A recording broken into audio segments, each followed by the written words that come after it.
Hi hello నమస్తే, నేను మీ మాధురి. ఈరోజు మనతో పాటు ఉన్నారు ఎస్వి నాగనాథ్ గారు, ఆస్ట్రో సైకాలజిస్ట్. నమస్తే సార్. సార్, నేను తులారాశి గురించి చదివింది ఏంటి అంటే వీళ్ళు extrovert lovers, super expressive and పై మెరుగులను చూసి వీళ్ళు పడిపోతారు. ఒక స్టేజ్లో వీళ్ళకి ఏదైనా ఎక్కడైనా చిన్న తేడా కనిపించిందంటే వెంటనే బ్రేకప్ చెప్పేస్తారు. మనం మిథున రాశి గురించి నేను చెప్పాను కదా, సూపర్ ఫ్లాట్స్ అని. సో వీళ్ళు కూడా అదే కోవకు చెందుతారు అని రాసింది. నిజంగా వీళ్ళు అంటే నేను మిథున రాశిని అన్నానని చెప్పి ఫ్లాట్స్ అని ఇచ్చేశారు కదా, వీళ్ళ సంగతి ఏంటి? తులారాశి వాళ్ళ సంగతి ఏంటి? తులారాశి వాళ్ళ గురించి కూడా చాలామంది నిజంగానే అంటే కొంచెం కన్స్ట్రక్టివ్గా రాసినటువంటి చాలా పుస్తకాల్లో కూడా వాళ్ళు they are very smart people, they knows how to create their own happiness. అంటే వాళ్ళకి నచ్చితే ఒక రకంగా, నచ్చకపోతే ఒక రకంగా ఉంటారు. వాళ్ళు లైఫ్లో ఎన్ని అన్సర్టనిటీస్, ఎన్ని బ్రేకప్స్ ఉన్నా కానీ వాళ్ళు బయటికి కనిపించినంత డిప్రెషన్ కానీ, బాధలో కానీ వాళ్ళు లోపల ఉండరు అని బుక్స్లో రాసింది. ఓకే. అంటే వాళ్ళు బయట ప్రపంచానికి బ్రేకప్ అయితే బాధ కనిపిస్తుంది, కానీ వాళ్ళు లోపల ఎలా ఉంటారు వాళ్ళు అన్నప్పుడు వాళ్ళకంటూ వాళ్ళు ఏదో ఒక యాక్టివిటీ క్రియేట్ చేసుకుంటారు, బాగా నటిస్తారు. నో గుర్తుపెట్టుకోండి, వాళ్ళకి నటించడం రాదు. తులారాశి వాళ్ళు అబద్ధాలు చెప్తారేమో అప్పుడప్పుడు, కానీ నటించడం రాదు వాళ్ళకి. ఎందుకు అంటే గుర్తుపెట్టుకోండి, మీరే చెప్పారు వాళ్ళు ఎక్స్ప్రెసివ్ అని. మోస్ట్ ఎక్స్ప్రెసివ్ రాశి అది. వాళ్ళకి మెయిన్ థింగ్ ఏంటంటే వాళ్ళు they are not scared of anything, they are fearless people. వాళ్ళు దేనికి భయపడరు. రెండోది, వాళ్ళు ఎక్కువగా ఆలోచన ప్రణాళికతో కన్నా ఎక్కువగా ఇన్స్టింక్ట్, మనం ఇన్స్టింక్ట్స్ అంటాం చూడండి, మనకు బై బర్త్ ఇన్స్టింక్ట్స్ ఉంటాయండి. అంటే ఆ టైంకి మనకి ఏది వస్తే అది, మన బ్రెయిన్ నుంచి బాడీకి సిగ్నల్ రాదు. ఇన్స్టింక్ట్ అంటే బ్రెయిన్ నుంచి బాడీకి సిగ్నల్ వచ్చినప్పుడు మన బుద్ధి దాన్ని అనాలిసిస్ చేస్తుంది, ఇది చెయ్యొచ్చా లేదా అనేది. సో వీళ్ళు ఆ అనాలిసిస్తో సంబంధం లేకుండా వాళ్ళకి ఏమి తోస్తే అది చేస్తారు. ఆ టైంలో వాళ్ళు ఎవరి మాట వినరు. చాలా రిస్క్ ఫ్యాక్టర్స్ కూడా వాళ్ళు ఫేస్ చేస్తారు. ఇవన్నీ కూడా ఈ లవర్స్ లైఫ్లోకి వచ్చినప్పటికీ వాళ్ళు ఎక్కువగా ఎక్స్ప్రెసివ్గా ఉండడం వల్ల. రెండోది, మోస్ట్ ప్యాషనేట్స్ అయినది. అంటే వాళ్ళకి నచ్చింది వాళ్ళు ఎవరి కోసం కూడా వాళ్ళు మానుకోరు. వాళ్ళకున్న ఒకే ఒక వీక్నెస్ ఏంటంటే వాళ్ళ ఫ్యామిలీ అండ్ సిబ్లింగ్స్. అంటే వాళ్ళ అన్నదమ్ములు, అక్కచెల్లెళ్ళు, కుటుంబం, వీళ్ళ కోసం వాళ్ళు లైఫ్ అంతా సాక్రిఫైస్ చేస్తారు. వాళ్ళ ఫ్యామిలీ కోసం ఏదైనా వదులుకోవడం కూడా వెనక్కి పోరు వాళ్ళు. So they are highly family oriented. మరి అంత ఫ్యామిలీ ఓరియంటెడ్ ఉన్న వాళ్ళు ఫ్లర్ట్స్ అయ్యే ఛాన్స్ తక్కువ ఉంటుంది. సో ఫ్లర్టరీ అన్నది వాళ్ళు ఎక్కడ అన్నది కూడా నేను ఎక్స్ప్లెయిన్ చేస్తాను మీకు. They are terribly attention seekers. Okay, attention కోసం ఫ్లోట్ చేస్తారు. అటెన్షన్ సీకింగ్ అంటే ఏంటంటే, ఇప్పుడు ఒక అమ్మాయిని ఒక 10 మంది అబ్బాయిలు పొగుడుతున్నారు అనుకోండి, ఆ అమ్మాయి ఆ 10 మంది పొగడతలు తీసుకుంటూ ఉంటుంది. ఆల్రెడీ అక్కడ బాయ్ ఫ్రెండ్ వచ్చి కూర్చొని ఉంటాడు. వాడికి ఏమనిపిస్తుంది? నేను పొగిడినా వింటది, ఈ 10 మంది బేవర్స్ గాళ్ళు పొగిడినా వింటది, నాకు వాళ్ళకి తేడా అయిందని అనుకుంటాడు. వాడి ఇన్సెక్యూరిటీ వాడు స్టార్ట్ అవుతుంది. ఓకే. సో ఈమె 10 మంది పొగడతల్ని ఓన్లీ తీసుకుంటుంది, జస్ట్ ఎంజాయ్ చేసి వదిలేస్తుంది. అది ఇంటికి మోసుకుపోదు. కానీ బాయ్ ఫ్రెండ్ ఏమనుకుంటాడు?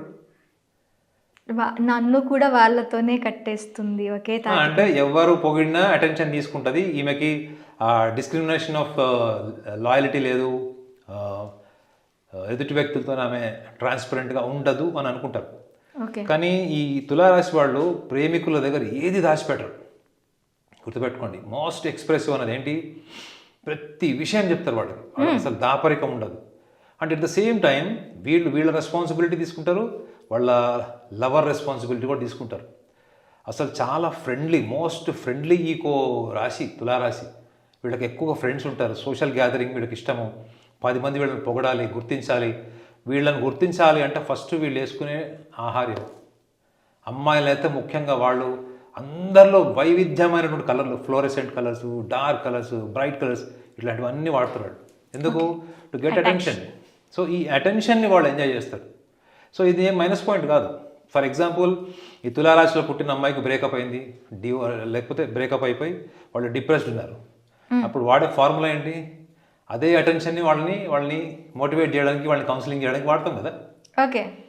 ఆమె ఆమె ఆమె ఆమె గొప్ప లక్షణాలు చెప్తాం. ఆమె ఏంటి, నన్ను ఎవరో వదిలేశారు అనే భావంలో నుంచి ఆమెలో ఉన్న గొప్ప లక్షణాలు చెప్తాం కదా, ఆటోమేటిక్గా మోటివేట్ అవుతారు. సో అటెన్షన్ సీకింగ్ అనేది వాళ్ళ పర్సనాలిటీ. ఈ అటెన్షన్ సీకింగ్ వల్ల వీళ్ళు చాలా మంది దగ్గర ఎక్కువ టైం స్పెండ్ చేయడము, వీళ్ళు పొగిడించుకునేటప్పుడు ఎదుటివాడి భావం ఏంటో గుర్తించారు. గుర్తుపోతుందా?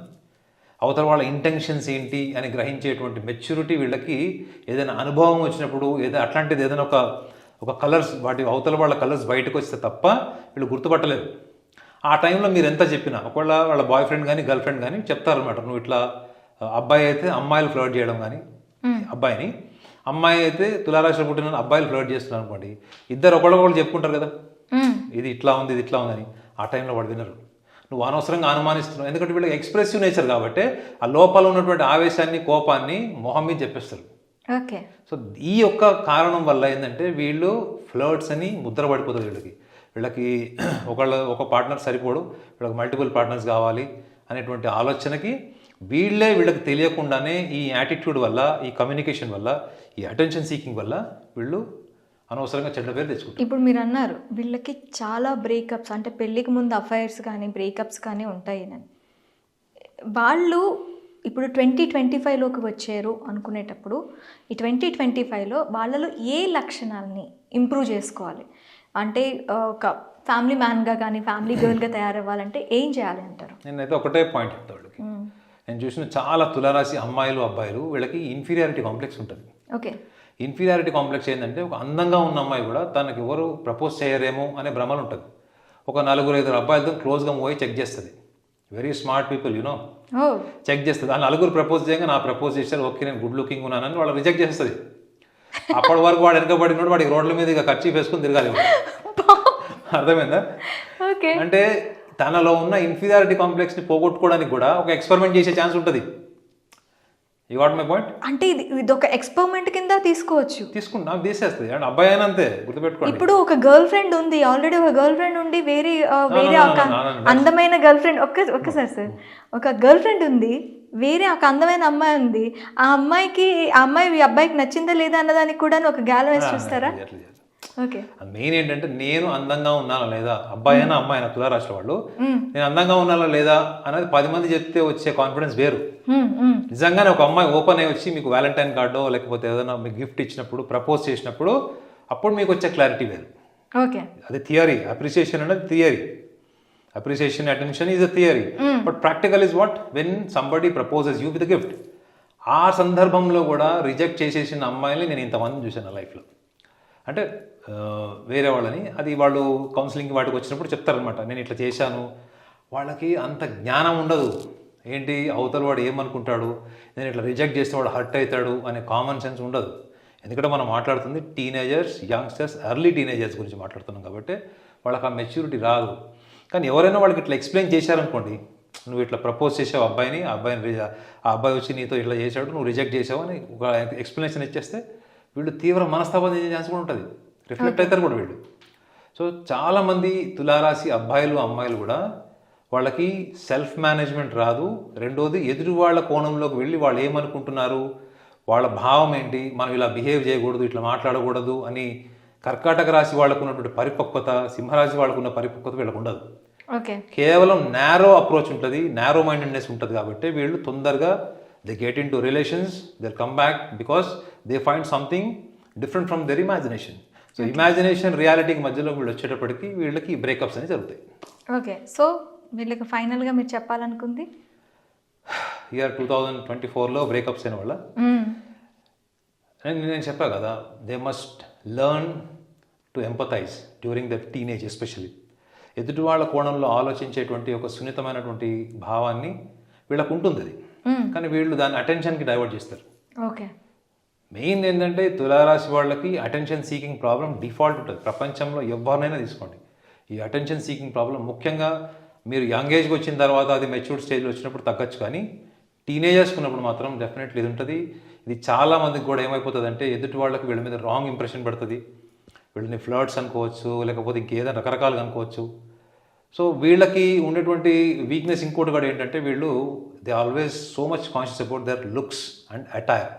ఓకే.